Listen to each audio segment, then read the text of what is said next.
আপনি অনেক শখের একটা মানুষ ছিলেন আমার, তবে আমার হয়ে তো থাকলেন না। যার উপর বিশ্বাস করে ঠকাইছেন আমায়, আমার তো ভয় লাগে ওই মানুষটা যদি আপনারে ঠকাই। ঠগার যে কি যন্ত্রণা ওইটা আমি বুঝি, আপনারে কিভাবে বুঝাই।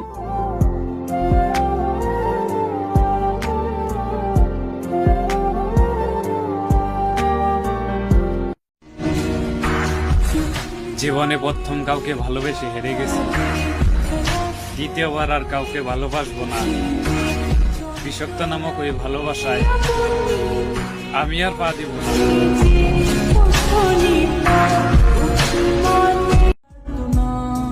যে মানুষটা কথা বলাই শেষ করতো না, আজ সেই মানুষটা সম্পর্কটাই শেষ করে দিল। তারই ভুল আমি জানি, তারপরও আমি বলি সরি। কেন জানি সে আমাকে মানতে পারলো না।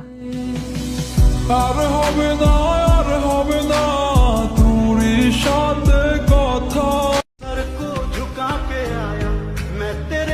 তুমি যখন আমাকে জান বলে ডাকো না, তখন আমার মনে হয় পৃথিবীর সকল বাধা পেরিয়ে তোমাকে একবার জড়িয়ে ধরে বলি, আমি তোমাকে পাগলের মতো ভালোবাসি প্রিয়। কেমনে ভুলা যাব তোমারে?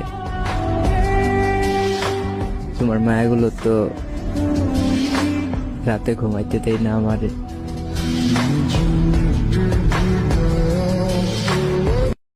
আমি তোমাকে ছাড়া থাকতে পারি না, সেটা কি আমার দোষ? প্রত্যেকটা সেকেন্ড মনে হয় আমি তোমাকে ছাড়া বাঁচবো না।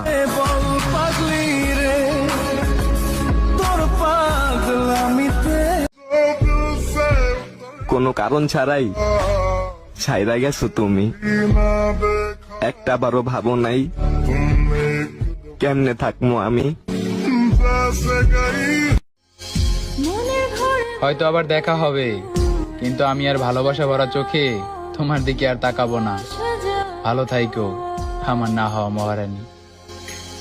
আসল প্রেমের মানিক চিনলি না, খাঁটি সোনা। আমার মতো খারাপ ছেলে কোনো মেয়ের জীবনে না আসুক, চায় না কারো সুন্দর জীবন নষ্ট করতে। আমি ছিলাম তোমার পাশে।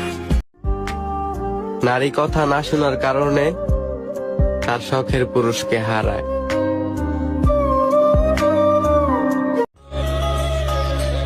বুঝতে পারি না আমার ভাগ্য খারাপ নাকি আমি মানুষটাই খারাপ।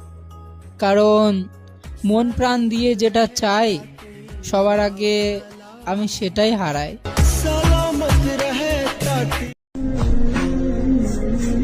যেই নারীর অল্প প্রেমে আমি পাগল হয়ে গেলাম, সেই নারী আমার গভীর প্রেম দেখে মজা করলো।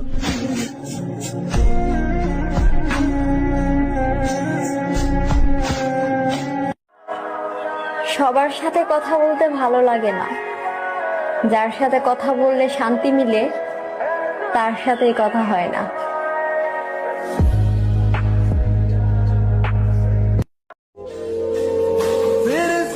আমার কোনো শোক লাগবে না, আমারে তুমি দুঃখই দিও, তবুও তুমি আমারে সাইরা যাইও না।